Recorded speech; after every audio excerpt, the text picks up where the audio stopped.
Idéalement, les rues très étroites devraient être à sens unique, comme celle où je conduis maintenant, mais ce n'est pas toujours le cas. Pour diverses raisons, à certains endroits, certaines rues très étroites sont à double sens. Cependant, il y a de fortes chances que si vous voyez une rue étroite, ce sera une rue à sens unique. Donc, si vous avez l'intention de l'emprunter, la première chose à faire est de chercher des panneaux de signalisation. Dans certaines rues, il y aura ce panneau qui signifie accès interdit et il sera placé perpendiculairement à la rue. Dans d'autres rues, il y aura un panneau comme celui-ci qui signifie sens unique et qui sera placé parallèlement à la rue. Donc, on peut y entrer, mais seulement si on va dans la direction indiquée par la flèche sur le panneau. Le panneau d'accès interdit peut être utilisé dans différents contextes, mais à beaucoup d'endroits, c'est le panneau utilisé pour indiquer les rues à sens unique. On ne peut pas aller dans cette direction.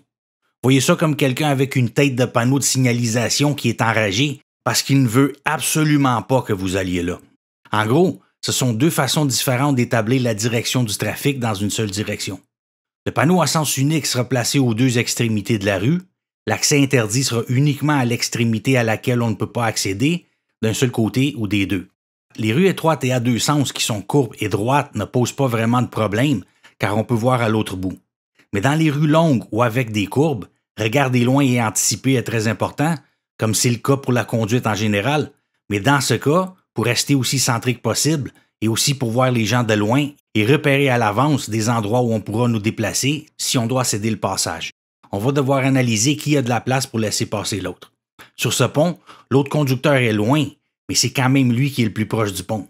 Je vois qu'il a un peu de place ici pour me dépasser, donc je me tasse à droite et j'attends.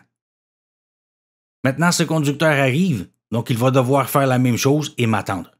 Ici, lui, il a de la place pour se tasser et moi non. Donc dans ce cas, c'est lui qui doit se tasser et me céder le passage. Il n'y a pas d'autre option sur ce type de rue que de s'arrêter et de se céder le passage dépendamment de celui qui est le plus proche d'un endroit pour se tasser. Comme j'ai mentionné dans ma vidéo précédente, on peut plier notre miroir si on sent que c'est trop serré. En gros, si on a des miroirs pliables, on les plie autant que possible en passant dans des endroits très serrés. On devrait le faire aussi quand on stationne notre propre véhicule. Et comme j'ai aussi mentionné dans ma vidéo précédente, en passant entre des véhicules, on cherche des indices indiquant que quelqu'un pourrait en sortir. Les feux allumés, comme les feux de freinage, les feux de recul, qui sont des lumières blanches qui s'allument à l'arrière quand on met en marche arrière, des personnes à l'intérieur des véhicules, la position des roues de devant, est-ce qu'elles sont tournées vers la rue, du mouvement à proximité des véhicules actifs arrêtés, et on balaye visuellement les trottoirs et alentours de loin pour chercher des indices indiquant que quelqu'un pourrait sortir entre les véhicules stationnés à tout moment. Juste une parenthèse, c'est la raison pour laquelle à beaucoup d'endroits, on ne peut pas stationner ou arrêter à côté des écoles pendant les heures de classe, spécialement les écoles primaires. Cet espace doit être dégagé pour que les gens qui en sortent puissent nous voir et que nous puissions les voir aussi. S'il y a des véhicules stationnés ici, un enfant pourrait surgir d'entre deux véhicules et on ne le verra pas. Même chose pour les parcs pendant les heures d'ouverture, en particulier les parcs avec des divertissements pour enfants. On doit toujours être attentif en approchant d'intersections où des gens pourraient surgir. Même chose à n'importe quel endroit où ça pourrait arriver. On doit porter une attention particulière à ces endroits jusqu'à ce qu'on les ait dépassés. Comme dans tout espace serré, on a très peu de temps pour réagir et très peu de place pour se déplacer, et les gens qui sortent de ces endroits ont également très peu de visibilité. Donc on s'assure d'être particulièrement vigilant. Dans les grandes villes, dans la plupart des cas, les rues à double sens sont suffisamment larges pour que deux gros véhicules puissent passer en même temps, mais dans certaines petites villes ou villages, ce n'est pas le cas. Surtout dans certains pays plus anciens, où ces rues ont été construites il y a longtemps pour les chevaux et les calèches, avant même l'invention de l'automobile.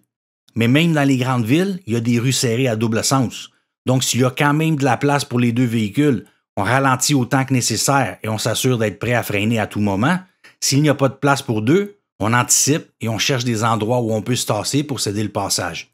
Dans la prochaine vidéo, je vais parler des distances de vent, des rues avec miroir et de l'utilisation du klaxon comme moyen de communication. Donc restez à l'écoute et à bientôt.